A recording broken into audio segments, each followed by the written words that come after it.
To a story in Pembroke, New Hampshire. Police now say a young mother and 3-year-old son are dead in what they believe was, in fact, a murder-suicide. Officers found 26-year-old Julia Byrne and her 3-year-old son Blake inside a bedroom in the home. Both had single gunshot wounds to the head. The New Hampshire medical examiner pronounced Julia Byrne dead on the scene. Paramedics rushed her child to Concord Hospital. He did not survive. Police have not said what led to the shooting. Pembroke, New Hampshire. Population just over 7,000. The kind of place where neighbors wave from their porches, where the local diner knows your order before you sit down, where generations of families put down roots and stay. It's a town where most residents sleep soundly through the night, where the darkness brings peace rather than fear. But at 1 a.m. on Friday, May 9th, 2025, that tranquil night was shattered by two distinct sounds that would forever change the narrative of this small community. Two gunshots. Sharp. Definitive. Final.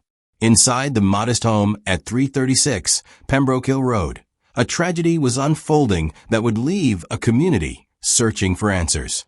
A 26-year-old mother, a 3-year-old boy, a quiet life that ended violently behind closed doors. Julia Byrne kept to herself. So much so that neighbors would later tell reporters they barely knew she existed.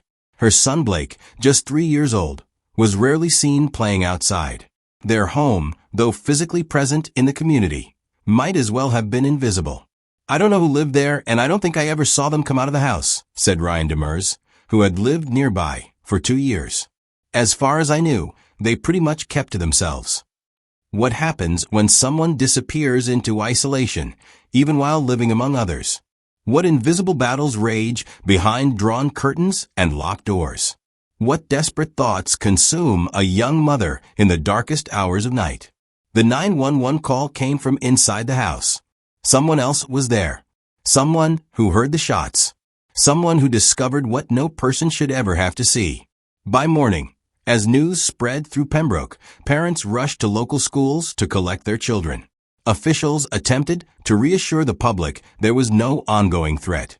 But the damage was done. The sense of security that comes with small-town living had been fractured. This is the story of Julia and Blake Byrne. A story about isolation in plain sight. About missed connections and missed opportunities.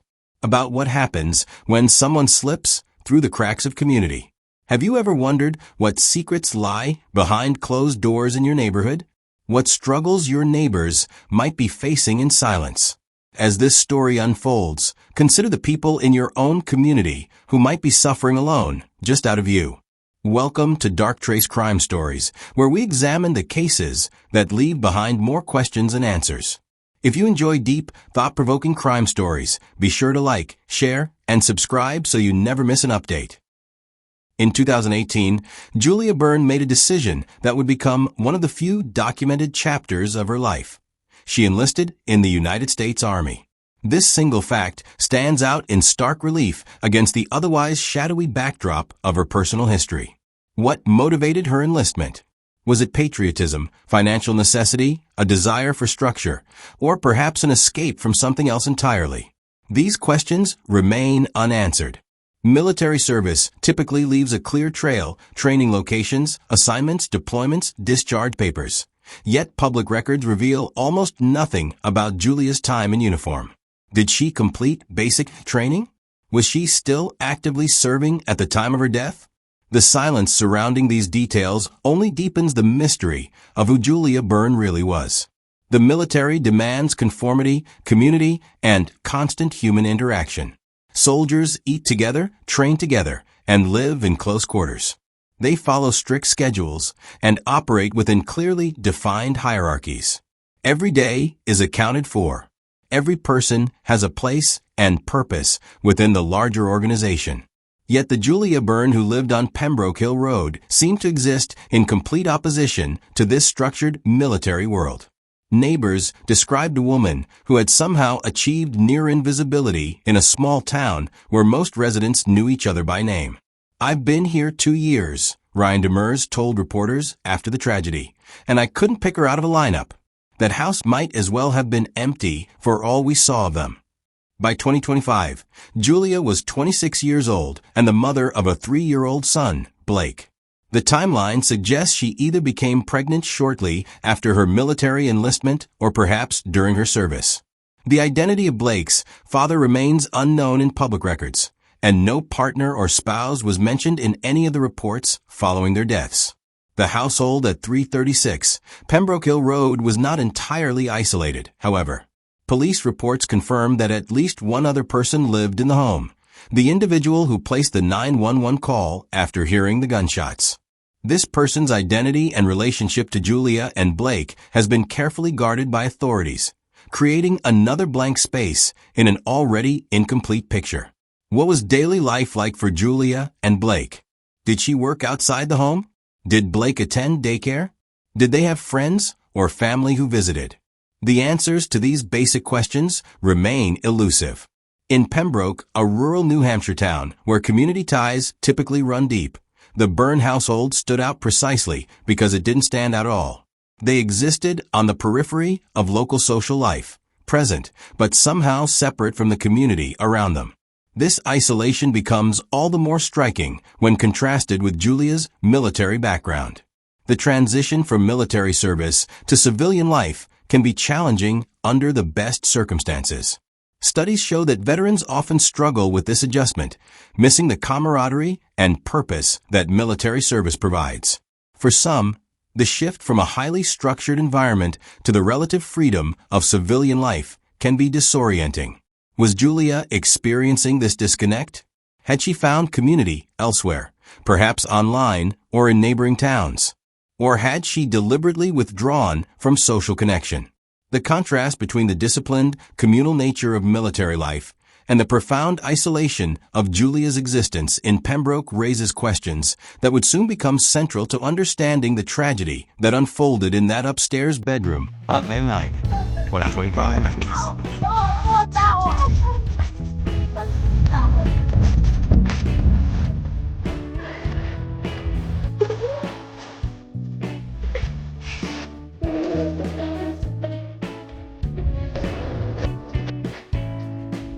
The digital clock on the Pembroke Police Department's dispatch system marked exactly 1 a.m. when the call came in. A resident at 336 Pembroke Hill Road was on the line, voice shaking, reporting gunshots inside the home. The dispatcher kept the caller on the line while immediately sending officers to the scene. The night shift officers responded with urgency, their vehicles cutting through the darkness of rural Pembroke. In small towns like this, violent crime calls are rare. Most nights involve routine patrols, occasional traffic stops, or responding to minor disturbances. This call was different. This call carried weight. Within minutes, patrol cars pulled up to the modest home on Pembroke Hill Road. The officers approached with caution, following protocol for potential active shooter situations, though the dispatcher had relayed that the caller believed the immediate danger had passed. At the door, they were met by the resident who had placed the 911 call. This person, whose identity and relationship to the victims remains protected by authorities, led the officers upstairs to a bedroom where a scene of horror awaited them. There, in the dim light, officers found 26-year-old Julia Byrne and her 3-year-old son Blake, both suffering from gunshot wounds to the head. The responding officers immediately called for emergency medical services while checking for vital signs. Julia showed no signs of life. The officers, trained in emergency first aid, could see that her injuries were catastrophic. Blake, however, still had a pulse, faint but present. The officers began emergency medical procedures, desperately trying to stabilize the little boy until paramedics could arrive. When the ambulance reached the scene, paramedics took over Blake's care. Working with practiced efficiency, they stabilized him as best they could before rushing him to Concord Hospital, lights flashing and sirens wailing through the quiet New Hampshire night. Julia's body remained at the scene as investigators began their work. Inside the bedroom, detectives documented everything: the position of the bodies, the location of the weapon, blood spatter patterns, shell casings, every detail that might help reconstruct what had happened in those final moments. They took photographs, collected evidence, and interviewed the third resident who had discovered the bodies after hearing the gunshots. According to this witness, there had been no prolonged altercation, no shouting or fighting that preceded the violence. Just two distinct gunshots breaking the night silence. Then the witness had entered the room and found the devastating scene before calling 911. Meanwhile, at Concord Hospital, medical staff fought to save Blake's life. Trauma surgeons, nurses, and specialists worked frantically, employing every technique and technology available to them. Despite their efforts, the 3-year-old's injuries proved too severe. Shortly after arrival, Blake Byrne was pronounced dead. Back at the scene, as the night deepened toward dawn, investigators continued their methodical work. The New Hampshire Attorney General's office was notified, as a standard procedure in suspicious deaths. State police joined local officers at the scene. The house at 336 Pembroke Hill Road was now the center of a major investigation. Julia's body was transported to the medical examiner's office for autopsy. The weapon, a handgun registered to Julia, was taken into evidence. Investigators interviewed neighbors, though most had little to offer beyond confirming the family's reclusive nature. By morning, as Pembroke residents woke to news of the tragedy, Assistant Chief Medical Examiner Abigail Alexander was already at work. Her preliminary findings would later confirm what investigators suspected. Both Julia and Blake had died from single gunshot wounds to the head. Blake's death was ruled a homicide. Julia's manner of death remained pending, though authorities were investigating the case as a probable murder-suicide. The Attorney General's office released a statement emphasizing there was no ongoing threat to the public, a small comfort to a community shaken by such an intimate violence. What state are you watching from? And have similar tragedies occurred there? The sad reality is that family violence knows no geographic boundaries. These cases happen in cities and rural areas, in wealthy communities and poor ones, leaving neighbors and friends wondering how they could have missed the signs of a family in crisis. As dawn broke over Pembroke on Friday, May 9, 2025, the investigation into the deaths of Julia and Blake Byrne shifted into high gear.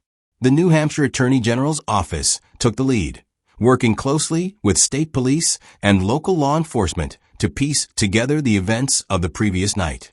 The home at 336 Pembroke Hill Road was transformed into a meticulous crime scene. Investigators in protective gear moved carefully through the space, documenting and collecting evidence. They photographed the bedroom where the bodies were found, measured distances, collected ballistic evidence, and searched for anything that might provide insight into Julia's state of mind. At the state medical examiner's facility, Assistant Chief Medical Examiner Abigail Alexander began the difficult task of conducting autopsies on both victims. Her examination of 3-year-old Blake confirmed what emergency room doctors had already determined. The child had died from a single gunshot wound to the head. The trajectory and characteristics of the wound were consistent with homicide, not an accident or self-infliction. Julia's autopsy revealed similar injuries, a single gunshot wound to the head, but determining the manner of death required more than just physical evidence. Dr. Alexander needed to consider the totality of circumstances, the position of the body, the angle of the wound, gunshot residue patterns, and the absence of defensive wounds. While the official manner of death remained pending in initial reports, investigators were treating the case as a probable murder-suicide. The weapon recovered at the scene was registered to Julia Byrne. Ballistic tests confirmed it was the gun used in both deaths. Gunshot residue tests on Julia's hands came back positive, supporting the theory that she had fired the weapon. The timeline constructed by investigators suggested that Julia had shot her son before turning the gun on herself. The witness statement from the third resident of the home provided crucial context. This individual, whose identity has been protected by authorities, reported hearing 2 distinct gunshots from the upstairs bedroom shortly before 1 a.m. The witness described going upstairs to investigate and finding Julia and Blake suffering from gunshot wounds, then immediately calling 911. According to this account, there had been no argument or disturbance prior to the gunshots.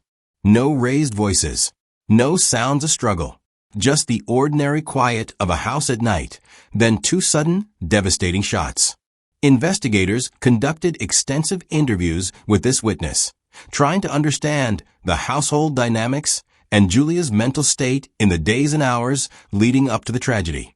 The content of these interviews has not been made public, leaving significant questions about what this person might have observed or known. Who was this third resident? What was their relationship to Julia and Blake? Were they a family member, a roommate, a friend? Did they have insights into Julia's mental health or any struggles she might have been facing? Had they noticed any warning signs? These questions remain unanswered in the public record. The investigation extended beyond the immediate household. Detectives contacted Julia's former military connections, seeking information about her service and any potential issues she might have experienced during or after her time in the Army. They searched for medical records that might indicate previous mental health concerns. They examined her digital footprint, social media accounts, email communications, search history, looking for clues about her state of mind. Neighbors had little to offer beyond confirming the family's isolated nature. No one reported hearing arguments from the home in the days before the tragedy. No one mentioned seeing anything unusual. The Byrnes had achieved near-complete privacy in a community where most residents knew each other's business. As the investigation progressed, authorities faced the challenge of respecting the privacy of the deceased while providing enough information to help the community process what had happened. They confirmed there was no ongoing danger to the public, suggesting they were not looking for additional suspects. The New Hampshire Attorney General's office issued a statement that read in part, "While the investigation remains active, preliminary evidence suggests this was an isolated incident contained within the household. We extend our deepest condolences to all affected by this tragedy." What the statement didn't address were the underlying questions that haunt cases like this. What drives a parent to take such drastic action? What combination of factors, mental health issues, personal struggles, lack of support, creates the conditions for family violence? Could this tragedy have been prevented if someone had recognized warning signs? The investigation continued methodically with forensic analysis of evidence, toxicology reports, and deeper background research. But some questions would likely never be fully answered. The most important witness, Julia herself, had taken her thoughts and motivations with her, leaving investigators, the community, and all who would later learn of this case to wonder what had happened behind the closed doors of 336 Pembroke Hill Road. News travels quickly in small towns. By mid-morning on Friday, May 9th, the tragedy at 336 Pembroke Hill Road had rippled through Pembroke, New Hampshire, transforming an ordinary spring day into one that would be remembered for years to come. The first official response came from local authorities, who confirmed the deaths while providing minimal details. Their primary message, that there was no ongoing threat to the public, did little to calm the collective anxiety that had taken hold of the community. At Pembroke schools, the impact was immediate and visceral. School board chair Carrie Dean later described the scene to reporters. Parents started showing up at the schools, wanting to take their children home. You could see the fear in their eyes. Even though we assured them their children were safe, they needed to hold them close that day. The school administration quickly mobilized its crisis response team. Counselors were made available for students and staff. Teachers in elementary classrooms faced particularly difficult questions from young children who had heard fragments of information about a child being hurt. "How do you explain something like this to a 6-year-old?" one teacher asked rhetorically. "How do you reassure them when you're struggling to make sense of it yourself?" Town officials gathered for an emergency meeting. Select Board Chair Karen Eaton expressed what many were feeling. "Our hearts are broken for this family." Pembroke is the kind of place where neighbors look out for each other. To think that someone was suffering so deeply without our knowledge, it makes you question everything. At local businesses, conversations centered on the tragedy. The usual discussions about weather and local politics were replaced by hushed exchanges about Julia and Blake. Many expressed shock that they had never noticed the family, despite Pembroke's close-knit nature. "I've lived here my whole life," said one longtime resident at the local coffee shop. "I thought I knew every family in town, at least by sight. But I couldn't tell you what they looked like. That's not how it's supposed to be here." Churches in Pembroke opened their doors for community prayer services. The town's fire department lowered its flag to half-staff. Small memorials of flowers and stuffed animals began appearing near the Byrne home, left by people who had never met Julia or Blake but felt compelled to acknowledge their passing. The tragedy forced the community to confront uncomfortable truths about modern life, even in small-town America. How could a family live in such isolation in a place known for its community spirit?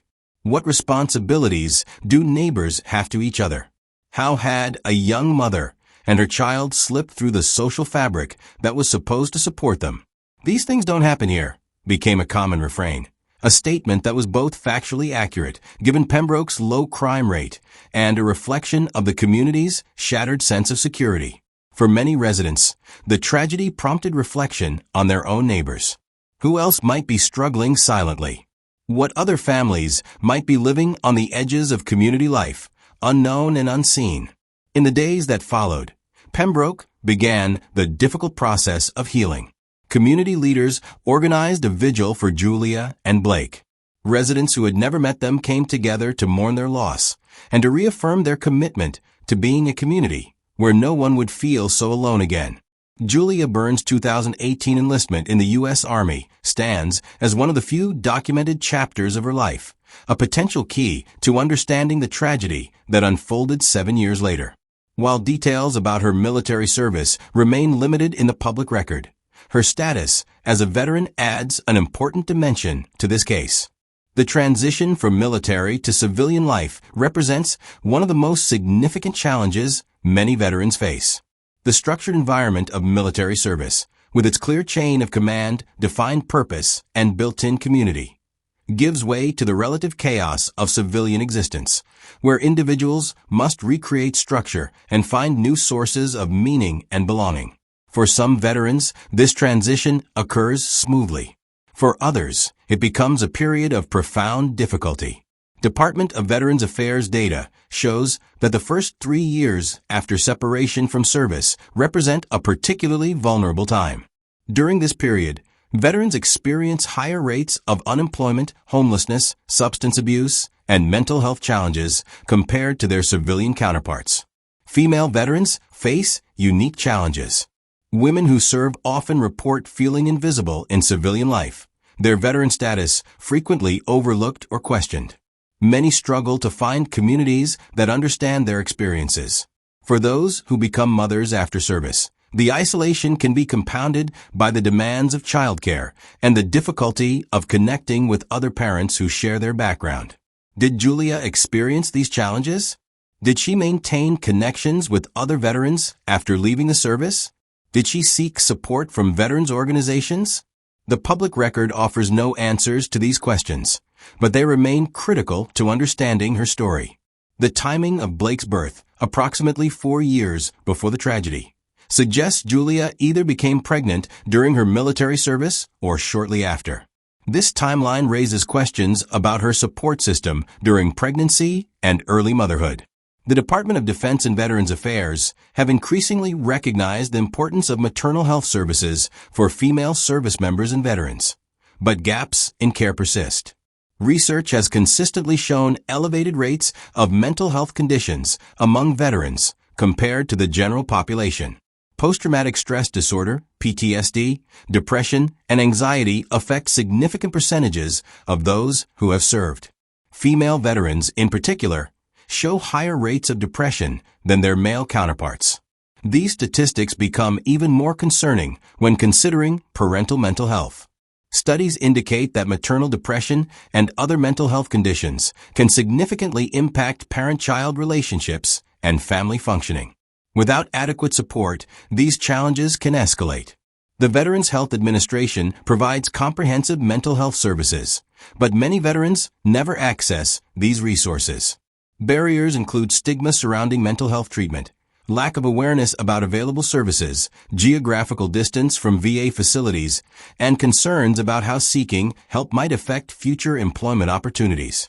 For veterans with young children, additional obstacles exist. Child care constraints can make it difficult to attend appointments. Programs specifically designed for veteran parents remain limited in many areas.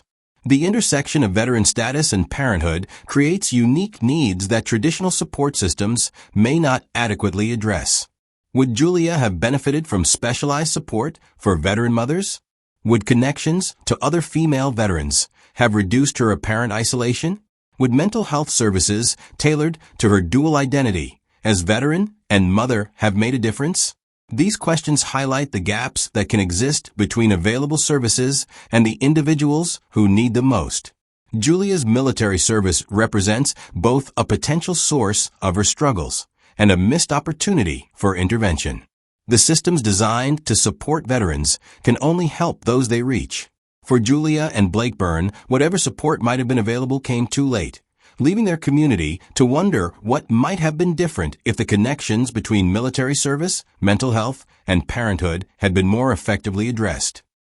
The tragedy of Julia and Blake Byrne forces us to confront an uncomfortable reality. Families in crisis often remain invisible until it's too late. Their story, while unique in its specifics, reflects patterns seen in similar cases across the country. Patterns that point to missed opportunities for intervention and support. Family distress rarely emerges without warning.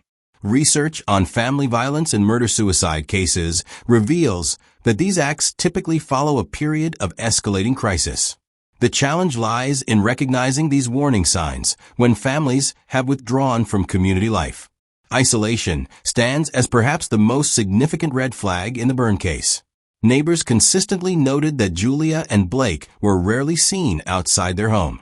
This withdrawal from social interaction often serves as both a symptom of distress and a factor that worsens it. When families disconnect from community networks, they lose access to informal support systems that might otherwise provide a safety net. Changes in routine can also signal trouble. Did Julia's patterns shift in the weeks before the tragedy? Did she withdraw further from what limited social connections she maintained? Without closer community ties, such changes would likely go unnoticed. Financial stress frequently contributes to family crisis. While no public information exists about Julia's economic situation, financial difficulties affect many young families, particularly those headed by single parents. Economic pressures can exacerbate existing mental health challenges and create a sense of hopelessness about the future. For parents experiencing severe depression or other mental health conditions, children themselves can become entangled in distorted thinking. In some cases of parental murder-suicide, the parent comes to believe that the child would be better off dying than living without them or facing an imagined terrible future. This tragic logic reflects not a lack of love, but a profound distortion of reality caused by mental illness. The stigma surrounding mental health remains a powerful barrier to seeking help. This stigma can be particularly strong in military communities, where toughness and self-reliance are highly valued.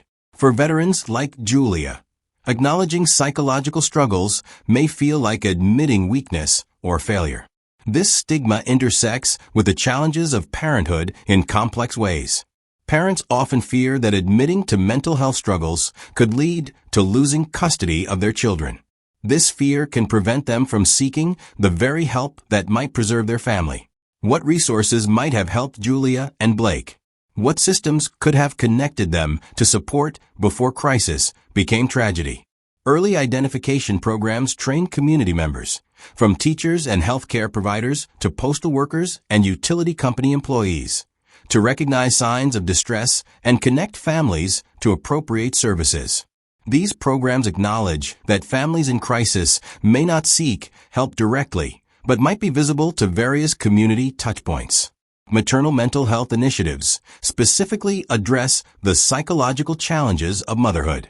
Screening for postpartum depression and other conditions during well-child visits can identify mothers in need of support, even when they don't seek mental health services directly.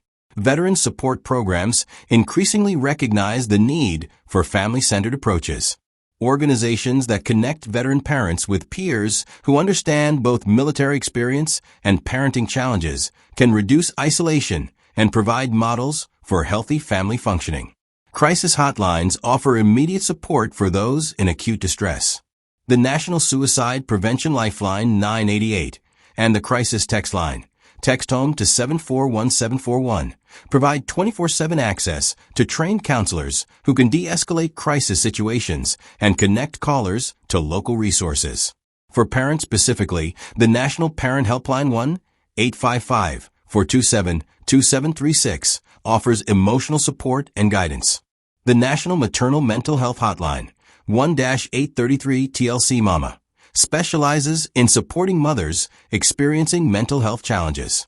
Community-based programs that reduce barriers to participation, offering childcare, transportation assistance, and flexible scheduling, can reach families who might otherwise remain isolated. Programs that come to families, rather than requiring families to come to them, are particularly effective for those most disconnected from community life. What resources do you think communities should provide to prevent such tragedies? What would make it easier for parents in your community to seek help when they're struggling? How might we better identify and support families who have withdrawn from social connection? The story of Julia and Blake Byrne reminds us that behind closed doors, in homes we pass every day, our neighbors may be fighting battles we cannot see.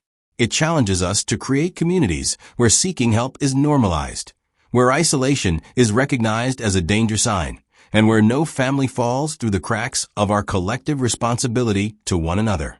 In the quiet cemetery of Pembroke, New Hampshire, two graves now mark the brief intersection of two lives: Julia Byrne, age 26, and her son Blake, just 3 years old. Their headstones stand as silent reminders of lives cut short and questions left unanswered. We may never fully understand what happened in the final moments at 336 Pembroke Hill Road. We cannot know with certainty what thoughts occupied Julia's mind as she made the devastating decision that ended both their lives. The complete truth died with them in that upstairs bedroom. What we do know is that Julia and Blake lived largely unseen by their community. Their story reveals how completely a family can disappear from public view even while physically present. In an age of unprecedented connectivity, they achieved near total disconnection, a fact that should give us all pause. Their tragedy forces us to reconsider our definitions of community and our responsibilities to one another. It challenges the comfortable assumption that those in true crisis will somehow make themselves known, that suffering announces itself loudly enough to be heard. The reality is far more complex. Those in deepest pain often retreat rather than reach out.